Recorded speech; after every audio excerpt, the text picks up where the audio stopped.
Can you hear me? I don't want this anymore. I want to call it off.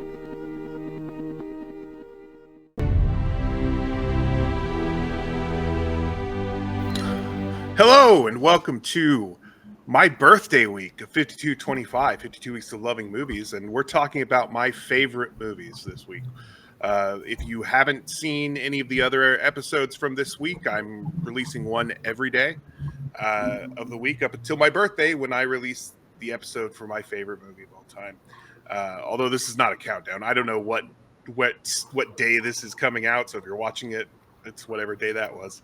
But today we're talking about Eternal Sunshine of the Spotless Mind, which is one of my very, very favorite movies. And joining me is someone if you watched my channel, you've definitely seen, because she's been on everything so far, I think.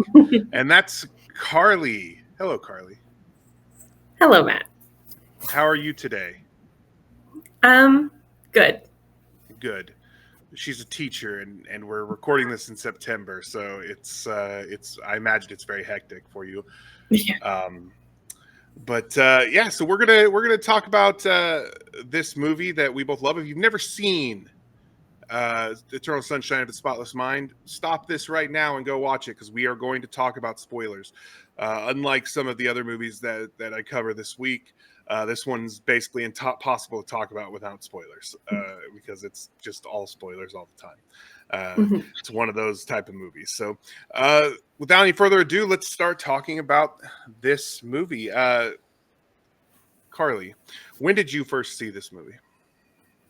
I first saw this a few years ago, and I was not as big a fan as I thought I might be. I think it was a bit overhyped for me.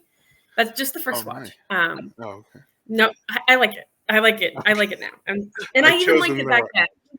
So many people talked about how great it was that I think it was a bit overhyped for me when I just liked it a normal amount. And after rewatching it this time, I do like it quite a bit more. Like, maybe I don't know if I'd say I love it, but like I do like it quite a bit. So I'm not on you to talk shit about one of your favorite movies. Yeah, no, we're not doing that on this week, but no, that's perfectly fine. I saw this one actually in theater, and I absolutely loved it. Like, it blew me away. I was already a fan of Charlie Kaufman's writing. He had done movies like Being John Malkovich and Adaptation, and what was that other one he did? He did Confessions of a Dangerous Mind. Loved all of those movies. I was a big fan of him as a writer, so I was excited to see this movie when it came out, and went and saw it, and obviously it really, really hit for me. So I immediately went out and bought the published screenplay. Like, I went to Walden Books at the time, was the bookstore we had in our mall, which definitely doesn't exist anymore. I'm almost certain of it. The mall barely exists. Walden is not there. I'm sure it doesn't exist in other, like, as a franchise anymore. But anyway, went and bought the screenplay, the shooting script, and read through it. And I've actually read that a couple times. To me, this is the greatest screenplay ever written. I know there's debate out there amongst a lot of people as to what's the greatest, and people who say things like Casablanca, they've got a very, very, very good case. But for me, this is the greatest screenplay ever written. But it's not just a great screenplay. Everybody across the board was really came to play with this movie, because the design is so good, the direction is very good, the actors are incredible. As far as the acting goes, I'd like to talk about that real quick, Carly. So this was nominated for, I don't know how many awards it was nominated for. I know that it won for Best Adapted Screen or Best Original Screenplay, which of course it should. And it was nominated for Kate Winslet for Best Actress. But Jim Carrey was not nominated that year. Does that surprise you, or is that? And how do you feel about the performance? It doesn't surprise me too much, considering I assume he was known as the comedy guy. Like in terms of the politics of the Academy, I can kind of see it. Mm-hmm. But if you're just going off the performance, I definitely think he should have been nominated. So like the reality of it doesn't surprise me, but like this is another thing where it's like obviously he should have been nominated. It's silly to bring in his past work as a reason not to. So exactly. This is to me his best performance ever. He's mm-hmm. and there is a comedy in it. Like it is a funny character, but in the way that Charlie Kaufman's writing is funny. But the character itself is very solemn and it's a very serious role. But I just think his performance is so good in this movie. And he was never going to win because that's the year Jamie Foxx won for Ray, and no one was ever gonna beat Jamie Foxx in Ray. But there are some others: Clint Eastwood in $1 Million Baby, Leonardo DiCaprio in Aviator. I know that Don Cheadle was nominated for Hotel Rwanda, which I would have kept him in there, but those other two, and I don't remember who the fifth person was, but Clive Owen no, he was nominated for supporting. It doesn't matter. But anyway, I would have probably kept those top two, but definitely would have taken out anybody else in favor of Jim Carrey for this. Kate Winslet did not win. The fact that you can't remember the fifth person is very telling that you would have slid him in there. And in fairness, it was 20 years ago that those Oscars happened, but you're not wrong. Like it does say something that I don't remember that, but I remember, but I knew that he wasn't nominated and that it was a travesty. So, but Kate Winslet did not win for her performance. I should probably have these facts up. I'll look it up here in a second, but I don't remember who won, but I do know that Kate Winslet did not win. This is also one of my favorite performances of hers. I know there's a lot of people who have opinions on what Oscars she should have won, which I'm never going to be sad about a Kate Winslet Oscar. Titanic is one that people often say she should have won. I don't disagree with that, but I do really love Helen Hunt. I've talked about it on this show in As Good as It Gets, and she won that year. But for this, let me find out who won just a second. But how do you feel about her performance and just her in general in this movie? I'll talk a little bit about the character because I feel like it's such a great character. I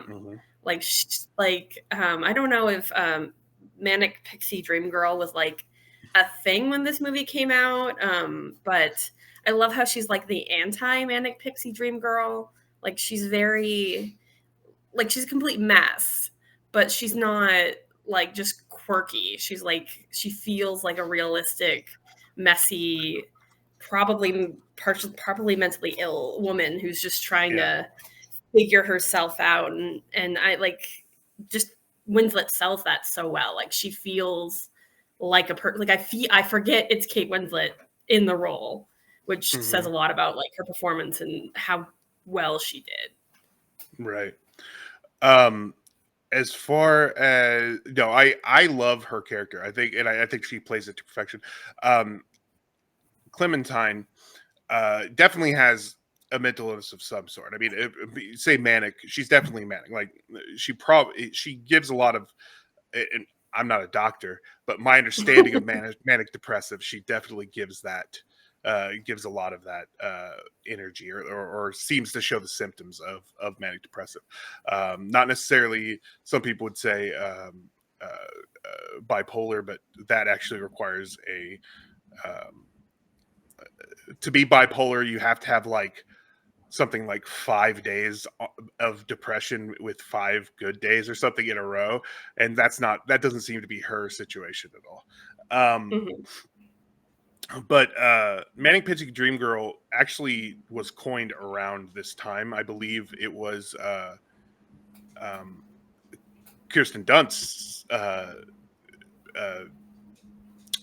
performance or character in Elizabethtown, which came out the year after this, was the first character to be coined a manic pixie dream girl.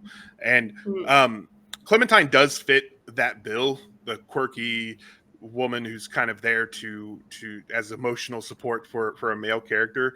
But I think she does. I don't think she. I think she has enough of her own character that to rise above that. But I would say she probably would be an example if we were if we had to be like by the definition of it. But Hilary Swank won the Oscar that year for $1 Million Baby, which also was going to be a hard one to beat anyway. The fifth person nominated that year was Johnny Depp in Finding Neverland, which is a movie I love, but definitely not one I would put above Jim Carrey in this movie.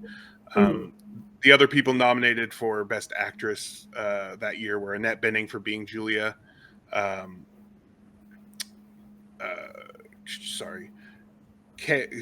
don't know who this is. Catalina Sandino Moreno for Maria Full of Grace. Oh, I remember that movie. And then Imelda Staunton for Vera Drake, which she was very good in that. But Kate Winslet was the other one. So it would have the best actor and actress races that year were pretty well locked. So Kate Winslet and Jim Carrey probably didn't really have a chance, but Jim Carrey definitely should have been nominated. But so we've got those things out of the way. I would like to hear kind of how you, on this rewatch, since it didn't really grab you as well the first time on this rewatch, kind of how it felt this time. And I know you watched it with your brother. You were telling me you were watching it with your brother, and he was like, he basically went in blind. So tell me a little bit about how that went as well. Yeah, it was great because I was like, we're going to watch Eternal Sunshine of the Spotless Mind. And he was like, what's it about? And I said, I'm not going to tell you. Come down and watch it. And he did. He came down and watched it. And like he knew there was something going on because I wouldn't just bring him down to watch like a random rom-com. That's not usually his type of movie. So like it was fun because he had like theories. He was like, have they met before? And at one point he was like, they both have amnesia. And I was like, Zach, how does that make any sense? How would they both have, and gaslighting my brother like a good sister would. Right. And he was just like, he was certain. He was like, no, they both have amnesia. And then when it was revealed, they did essentially both have amnesia. It was just very funny. He was like, so you were lying to me that whole time. I was like, yes, that's what I, as a good sister, gaslighting you. So the surprise is more fun. So it was a lot of fun watching it with him. And I thought after like the initial reveal, he might leave just because rom-coms aren't his thing. But he did stick around just to finish the whole movie. And I'm pretty sure he liked it. He's over there. Zach, you liked it? Give me a thumbs up. He liked it. Yeah. Nice. So, but yeah, it was really fun watching it with him. And also like while rewatching it, it did really hit me like how strong the script was. Like, especially when they're like erasing the memories, just, I can't even put into words what exactly it is, but just how it's like not the typical script or premise at all. Like just the way they weave into different memories, the way like they're kind of like they're going in like reverse order. Like I especially love how their initial meeting isn't their initial meeting. It's the meeting after having forgot each other. And like, I feel like that's a really strong choice because the first time you're watching, like, I feel like you figure out as you're watching, oh, that's not their actual first meeting. We haven't seen that yet. But like when you first start the film, like, I just love the way it unravels everything. It's very, like, that was the biggest thing that stuck out to me this time is that the screenplay was very, very strong. Yeah, no, I agree. Obviously, I agree. I think it's the greatest screenplay of all time. But when you talk about that initial meeting, I love that choice, and I love the way they do that. And one thing I love about it is that they tell you multiple times in the movie that wasn't their initial meeting, but by the time you get to that point, they're hoping, and I think that they're right for most viewers, is that you've forgotten or that it's not going to spark that memory, because they tell you specifically when he goes in to get his memory wiped, when they met for the first time, and it wasn't the thing we saw. But they like, the hope is that you don't remember that. And I remember when I saw it the first time, I didn't know, like, at that point. And they also tell you that she's the one who damaged his car at the beginning, but that's only a puzzle piece. It doesn't spoil that. It doesn't reveal the whole picture. So it's fun going back and watching some of these things. And when I purchased that screenplay and went home and I was reading it, I was noticing those things. I was like, oh crap, I didn't notice the car thing when I watched it, like that it was her who damaged his car the first, that he or that he mentions or that we see at the beginning of the movie. So I love the way that it unfolds. Charlie Kaufman is just a really great writer, and he always writes really weird things, but in a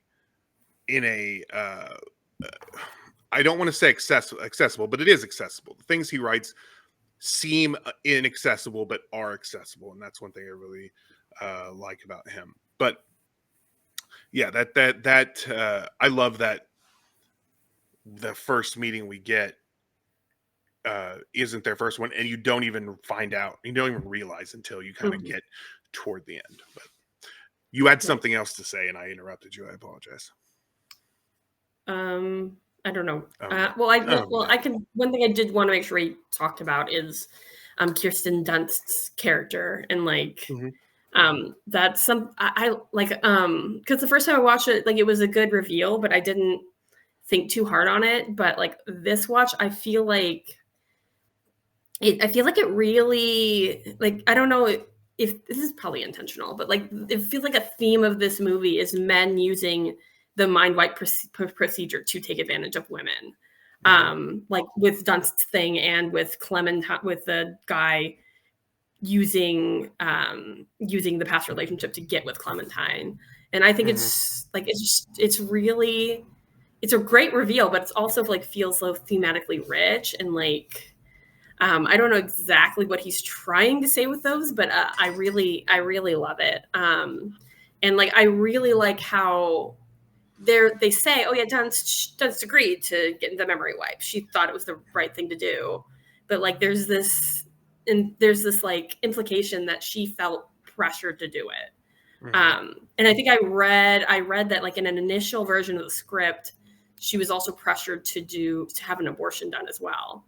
And I feel like even though that's not in this form of the movie, like I could totally see how that would have fit in like perfectly. Like it just feels very, like, she says she's making the decision, but she has no agency with this whole thing. So it's very interesting. I think I would need more time to dwell on the movie and the script as a whole to know exactly what it's trying to say. So honestly, I might love this movie a little bit. I think just talking about it more is making me feel even stronger about it than I already did just watching it last night. Or not last night. Okay. 2 nights. But, yeah. Good. I think I do remember reading about that as well with the abortion, and now that you mentioned it, reminded me of that. And I would say that the fact that was initially in the script tells me that the things that you picked up on are intentional. Like, even though that is left out, it tells you that the things that were left in had that similar purpose. Right. And that's why it was removed, was because it was reiterating a point that was already being made. As I don't know, I also don't know what Kaufman's intention necessarily with all that is, but I would say that my read on it is that it is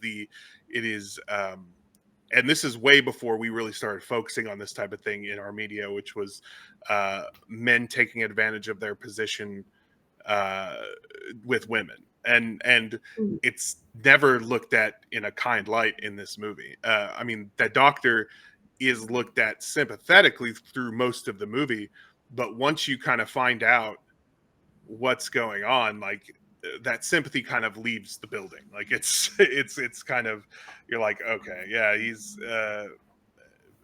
he was definitely abusing a position here with her, and she does say, I had this crush on you. Like she definitely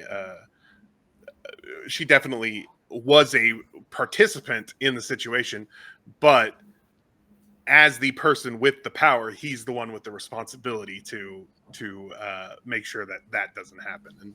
And I think that is what the movie is saying there.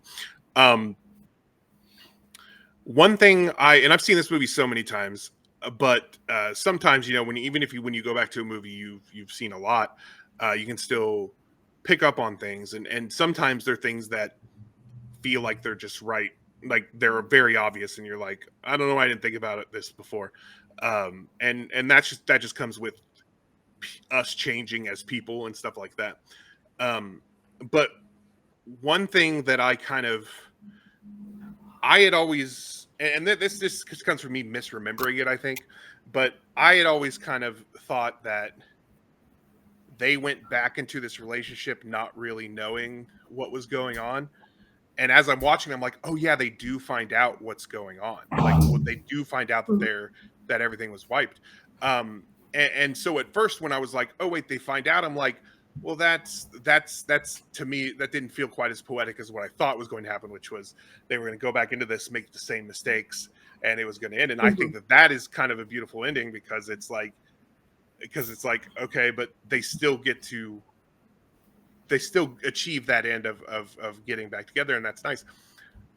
When I'm watching it this time, I'm like, oh yeah, I forgot they do find out beforehand, and then they decide to go on, and I love that ending. And I'm surprised I forgot, because that ending is so good, where she's like, she lays out, she's like, we know what's going to happen. This is going to happen. This is going to happen. We're going to hate each other.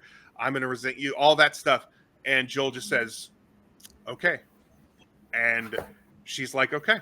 And I love that. I love it so much more than what I thought happened. What I thought I remembered happened, because they go in knowing, they go in with the information, they go in informed, and they know that this can happen.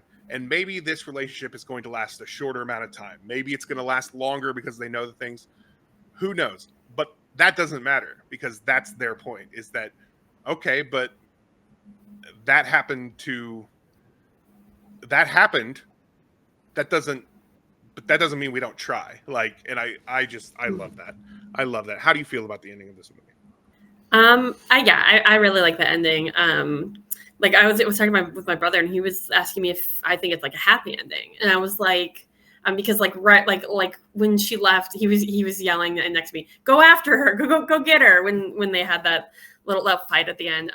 And I do think it's a happy ending. Well, as happy as you could. I like the ending. I think it is. I really like the idea that they're going to try again. Like, even if it ends worse than the first time, like, at least they tried, and at least they get to keep these memories, even though they lost the initial memories. Like, I feel like it's kind of the implication that even if it ends horribly, they're not going to try to memory wipe it again. Because, like, obviously he regretted the memory wipe at the end. And for all we know, she regretted it during her process as well. Like, we didn't get to see what that was like for her. And considering she's a very impulsive person, I could see the idea that she would have also regretted it. So I think even if it ends horribly for them, I think I really like the idea that, they'll still have those memories. And for all we know, maybe it works out and they figure it out, and it's not as bad as it was the last time. But I really agree. One thing I was thinking this time, while after it was over, I was like, it would be cool if we got to see kind of the movie from her perspective also. But then I was like, that would be cool, but it's not something obviously viable. It would just be the same story, although from a different perspective could skew the movie a little bit. So that would have been cool. It was 20 years ago, so they would have had to make that 20 years ago. Like, they can't do that today necessarily. So we don't necessarily need that. But then I was thinking, she might have regretted it at that time. She probably would have eventually anyway. But I think going from his perspective was the more interesting perspective, because she's impulsive and she's headstrong. So she may have gotten through that whole thing without ever having a single regret. She's the type of person that with under the harsh light of morning would have been like, what have I done? But she can't remember it. Like, so she probably wouldn't have had that same journey that he had. Going from his perspective was the right thing and right move, and created the better journey, because he's not an impulsive person. That's not who he is. The fact that he had this done at all was kind of out of character for him.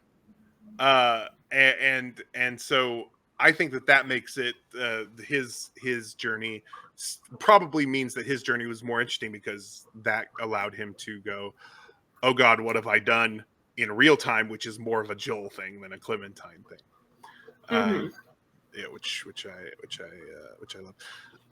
I as we go through their relationship, and I love that it's told backwards, because like you get to see the end, but then like, unlike most movies that cover a relationship, usually you get to see all the good stuff, and then it kind of ends on the bad stuff, and then their eventual reconciliation, if it's that kind of movie or not. We got the bad stuff out of the way, and then we just got this really great love story for a while that was happening not only in his memory, but with him and his memory version of her trying to fight against it, which was its own little love story, which I also really enjoyed. And then we get this third love story of them falling in love again, and then stuff. So I love the way that it was constructed, the way it was built out, and the journey it takes us on. I fell in love with. I've always loved this movie. I fell in love with it again as I was watching it this morning. So I'm very glad I decided to expand, because originally this was not going to be part of my this thing. I was originally going to do 5 days. Then I decided to expand to 7, so I was able to add this movie on, and I'm really glad I did for that reason. I was surprised that the green hair era for her was literally just like one long scene. Because I remembered it being like equal amount of time for each hair color, but like there's only one scene for the green one, which kind of makes sense, since green, it's supposed to be the beginning of the relationship. So it makes sense. It might just be one scene, and everything else would be the big 3 sections. But on rewatch, that surprised me, because I just remembered it being slightly different. It's like you're a mind reader, because I was literally about to start talking about the hair. The green hair and the blue hair are actually outside of their original relationship, both of them. And that was one, because I was trying to think. We were talking about what the hair meant before I had rewatched it, and I was like, I know the blue is because if you don't know, people watching at home, the 4 hair colors represent the 4 seasons: spring, summer, fall, and winter. Spring is the beginning of the birth of new love, the beginning. Red is summer. It represents passion. That's all the stuff that happened when they were at their best. Orange is everything is the things start to die, and that is toward the end of their relationship. And then blue is everything's dead. It's winter. And that's kind of how. And one thing I noticed this time is we were talking. I was like, I know blue. She has the thing, the mind wipe. The blue is, post relationship. I don't remember if it's at the end of their relationship or if it happens after their relationship. And that was one thing I couldn't remember. It happens after their relationship, because the last thing he remembers is her with orange hair. And so, or the last time he saw her in the relationship where she had orange hair. So the red and orange happen within the relationship, or at least from what we see.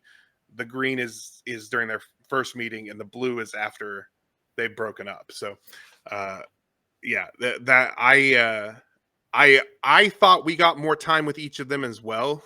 So as I was watching, because I was taking note because we had talked about it, which we get more time with blue hair, because that's the after love story that's happening.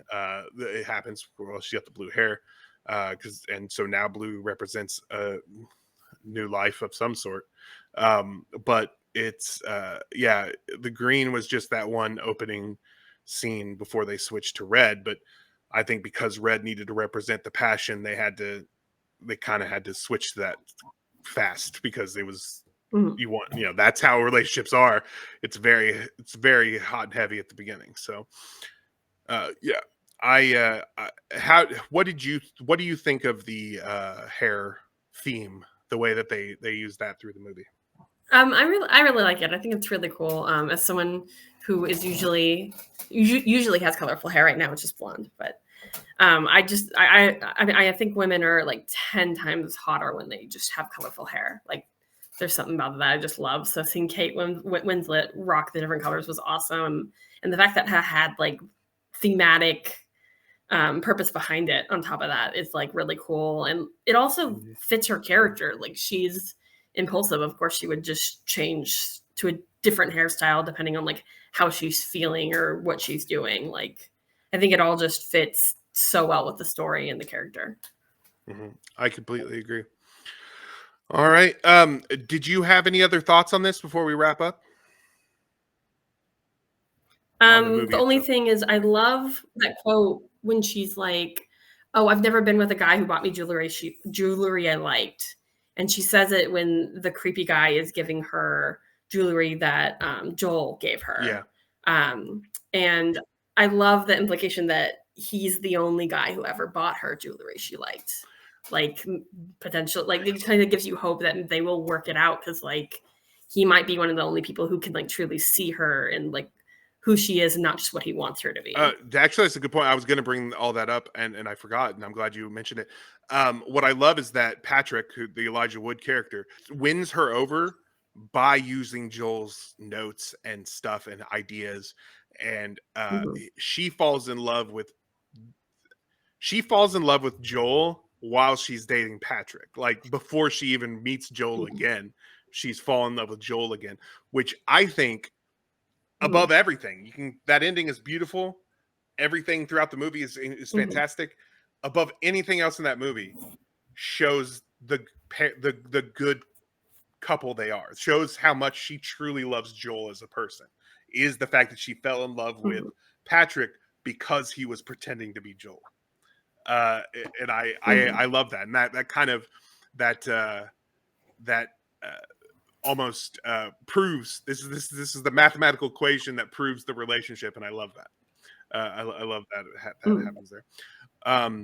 Okay, friends at home watching this, thank you for joining us. Talk to us in the comments. What do you think of this movie? Do you also love it? Because I love it, and Carly is realizing on this very video that she also loves it, which is amazing.